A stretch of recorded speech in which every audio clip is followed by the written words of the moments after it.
La tragédie des siècles. Chapitre 38. L'avertissement final. Après cela, je vis descendre du ciel un autre ange, qui avait une grande autorité, et la terre fut éclairée de sa gloire. Il cria d'une voix forte, disant, elle est tombée, Babylone la grande.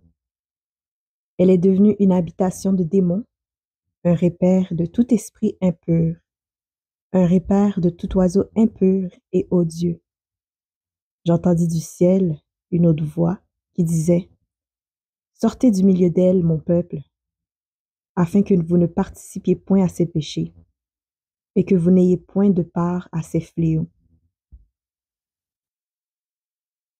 Ce passage nous signale un temps où la proclamation de la chute de Babylone, décrite par le second ange du 14e chapitre de l'Apocalypse, sera réitérée et accompagnée du tableau de la corruption qui s'est introduit dans les diverses organisations qui constituent Babylone après la première proclamation du message dans le courant de l'été 1844.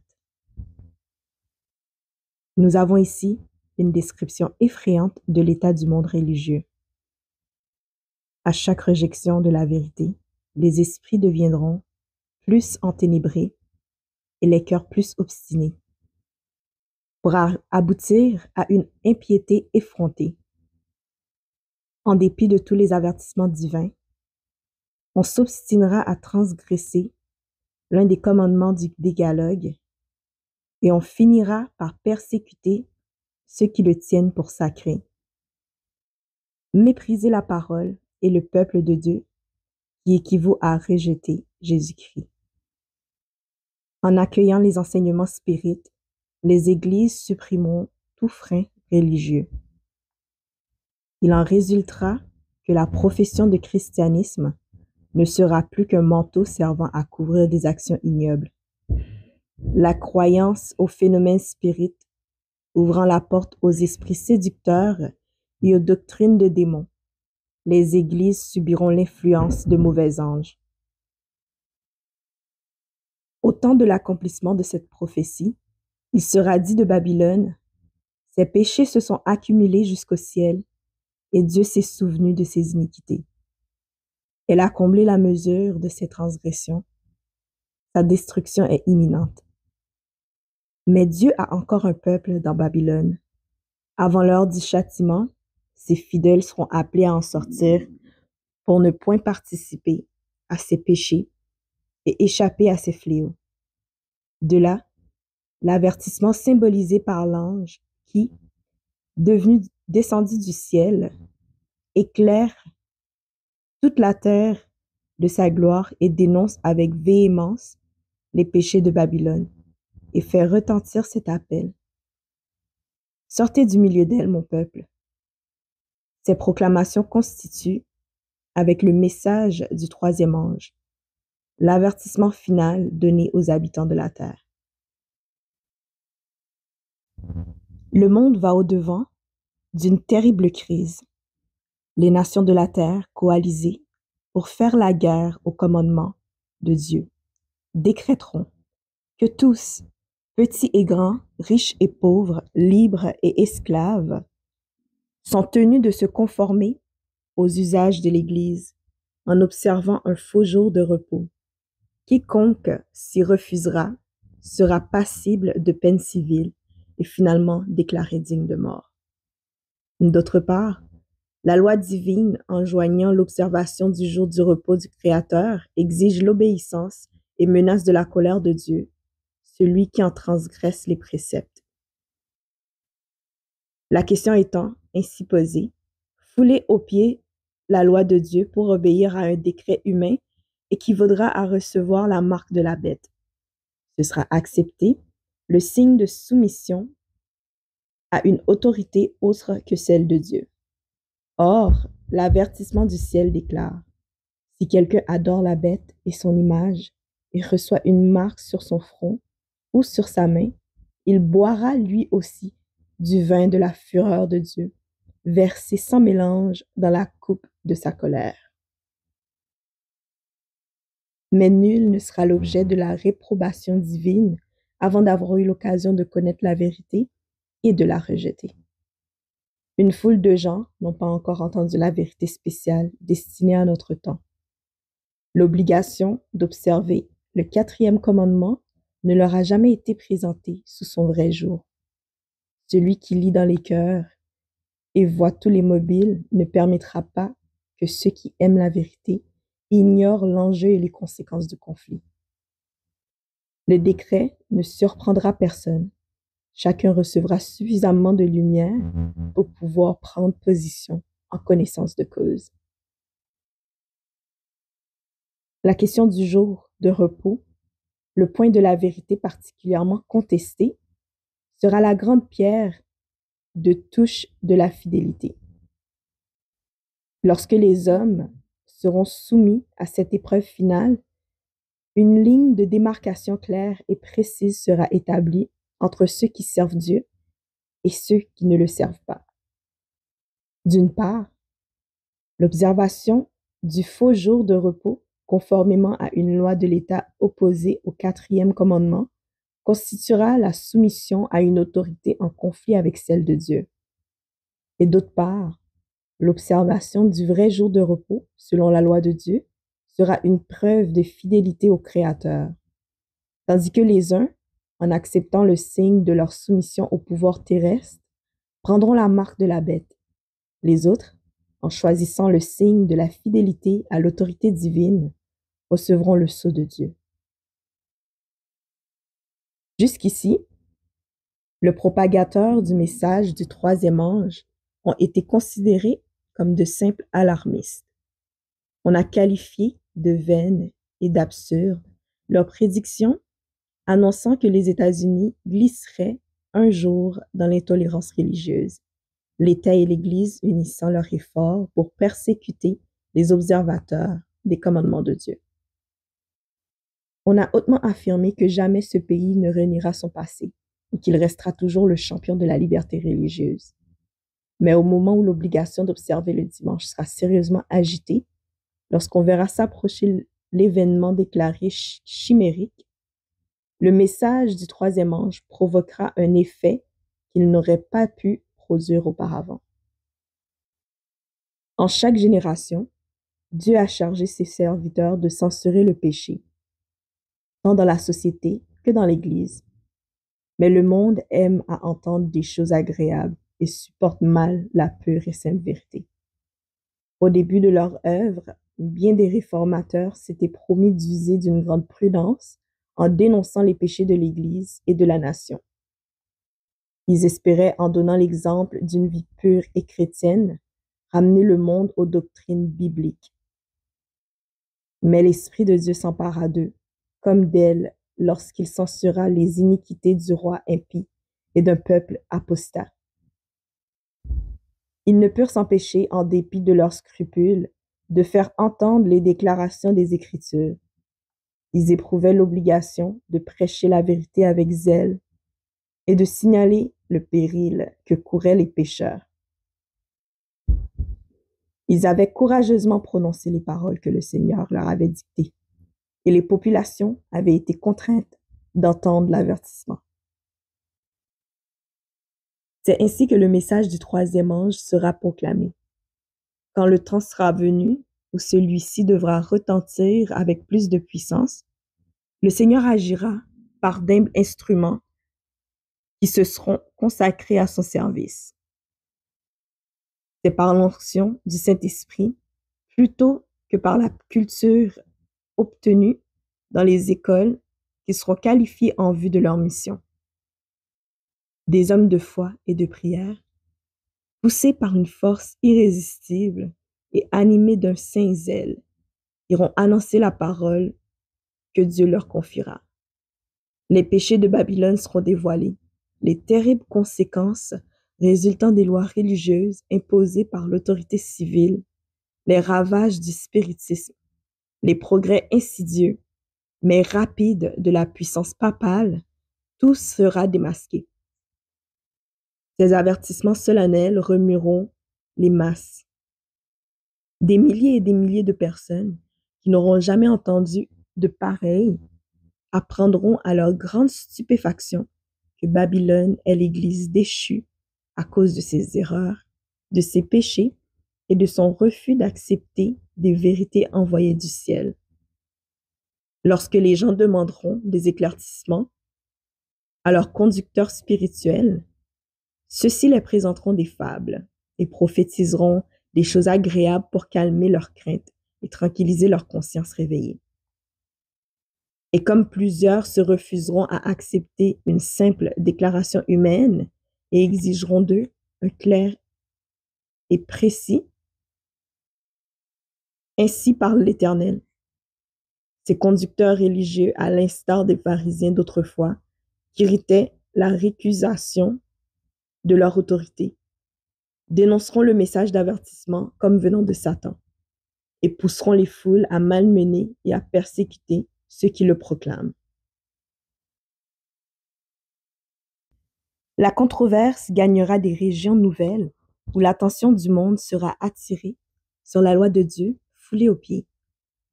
Satan agira de telle sorte que la puissance du message excitera la fureur de ceux qui s'y opposeront. Les pasteurs feront des efforts presque surhumains pour empêcher la lumière de parvenir jusqu'à leur troupeau. Par tous les moyens dont ils disposent, ils s'efforceront d'empêcher la discussion de ces questions vitales. Le mouvement dominical devenant plus hardi, l'Église fera l'appel au bras puissant de l'autorité civile, catholique et protestant, agissant de concert. Au nom de la loi, les observateurs des commandements de Dieu seront menacés d'amende et d'emprisonnement.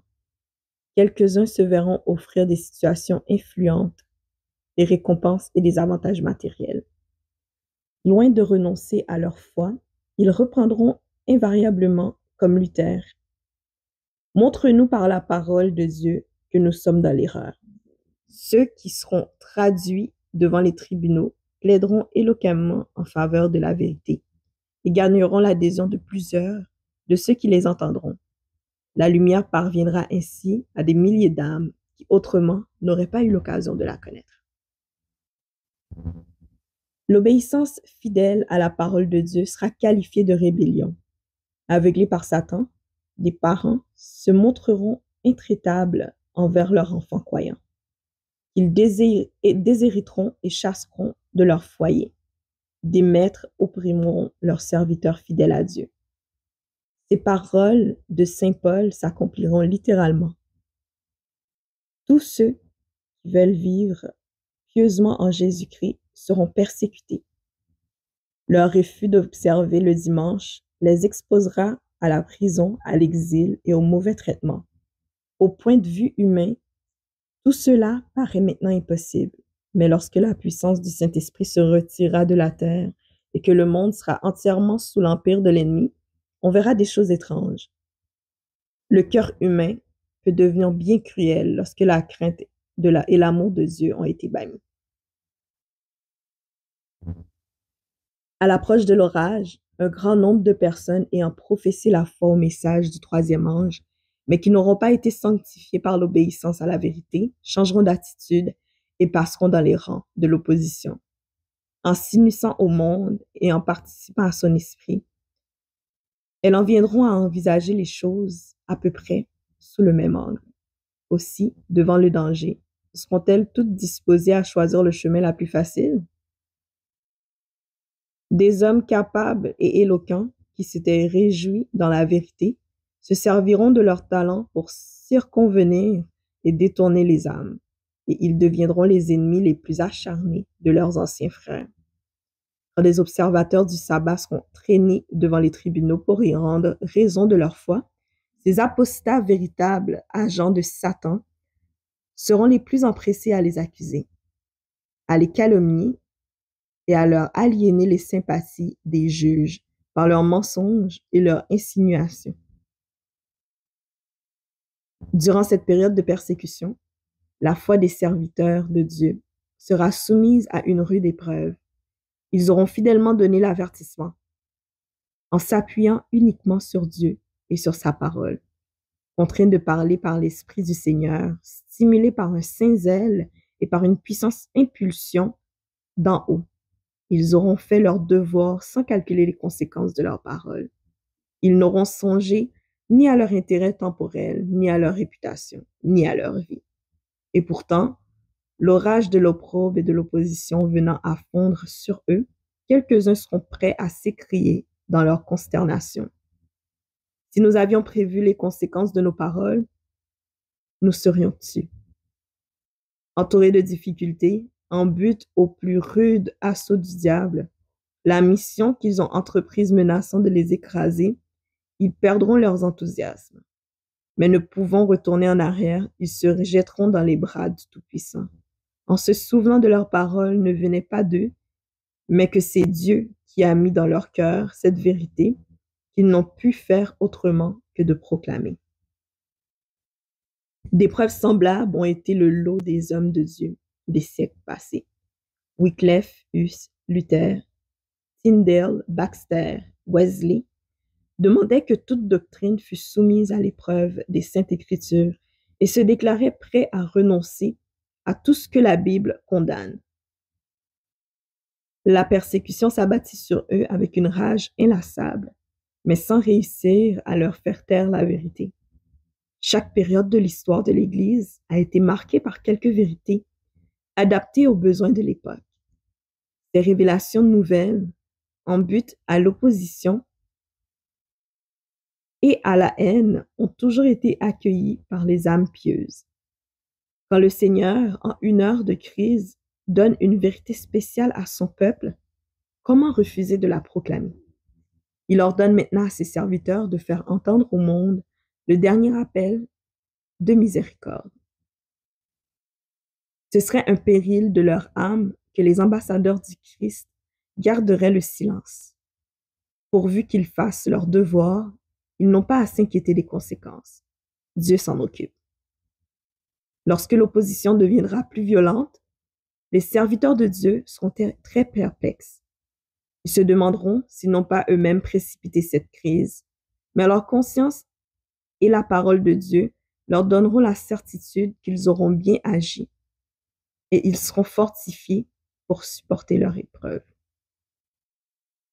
Le conflit aura beau se prolonger et devenir plus âpre, leur foi et leur courage croîtront dans la tourmente. Leur déclaration sera: nous n'osons pas sacrifier la parole de Dieu pour obtenir la faveur du monde. Nous ne pouvons scinder sa loi en deux parties dont l'une serait essentielle à l'autre secondaire. Le Dieu que nous servons peut nous délivrer. Le Christ a vaincu les puissances de la terre. Pourquoi redouterions-nous un monde déjà vaincu? Sous ces formes diverses, la persécution est la conséquence d'un principe qui subsistera tant que le christianisme sera vivant et aussi longtemps que Satan. Nul ne peut servir Dieu sans voir l'armée des ténèbres se dresser contre lui, sans être assailli par les mauvais anges, alarmés de voir leur proie leur échapper. De faux croyants s'unissent aux esprits malins pour le séparer de Dieu par des offres séduisantes, et quand celles-ci échouent, pour recourir à la contrainte et violenter sa conscience. Mais tant que Jésus-Christ plaide dans le sanctuaire céleste, l'influence du Saint-Esprit se fait sentir tant chez les magistrats que parmi le peuple. Elle s'exerce dans une certaine mesure par l'intermédiaire des lois du pays. Sans ces lois, la condition du monde serait bien pire qu'elle ne l'est. Si un bon nombre de magistrats sont d'actifs agents du tentateur, Dieu a aussi les siens parmi les hommes d'État. Quand l'ennemi pousse à ses affiliés à proposer des mesures de nature à entraver sérieusement la cause de la vérité, les anges inspirent à des hommes influents qui craignent Dieu des arguments irréfutables contre ses propositions. Ainsi, quelques hommes seront à même d'endiguer un puissant flot de rigueur et d'oppression de la part des ennemis de la vérité. Flot qui eût empêché le message du troisième ange d'accomplir sa mission. L'avertissement final retiendra l'attention de ces hommes haut placés. Quelques-uns l'accepteront et feront partie du peuple de Dieu. au cours du temps de détresse. L'ange qui vient participer à la proclamation du troisième message doit éclairer toute la terre de sa gloire. Cette parole annonce une œuvre universelle d'une puissance extraordinaire. Le mouvement adventisme de 1840 à 1844, parvenu à toutes les stations missionnaires du monde, fut une glorieuse manifestation de la puissance de Dieu. On assista alors, dans certains pays, au plus grand réveil religieux qu'on eût vu depuis les jours de la Réforme du XVIe siècle. Mais il sera surpassé par le puissant réveil que suscitera l'avertissement final du troisième ange. Il se produira en ce temps-là un mouvement analogue à celui de la Pentecôte figuré par la pluie de la première saison, répandue lors de l'effusion du Saint-Esprit au début de la proclamation de l'Évangile. Ce sera la pluie de l'arrière-saison, qui viendra pour faire mûrir la moisson. Cherchons à connaître l'Éternel. Sa venue est aussi certaine que celle de l'aurore. Il viendra pour nous comme la pluie du printemps qui arrose la terre. Et vous, enfants de Sion, soyez dans l'allégresse et réjouissez-vous en l'Éternel, votre Dieu, car il vous donnera la pluie en son temps. Il vous enverra la pluie de la première et de l'arrière-saison, comme autrefois. Dans les derniers jours, dit Dieu, je répandrai de mon esprit sur toute chair, alors quiconque invoquera le nom du Seigneur sera sauvé.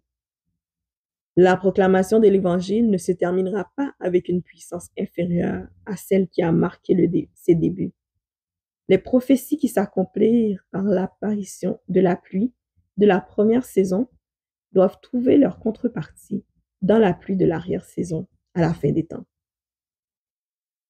Ce seront alors les temps de rafraîchissement que l'apôtre Pierre attendait quand il disait « Répentez-vous donc et convertissez-vous pour que vos péchés soient effacés, afin que des temps de rafraîchissement viennent de la part du Seigneur et qu'il envoie celui qui vous a été destiné, Jésus-Christ. »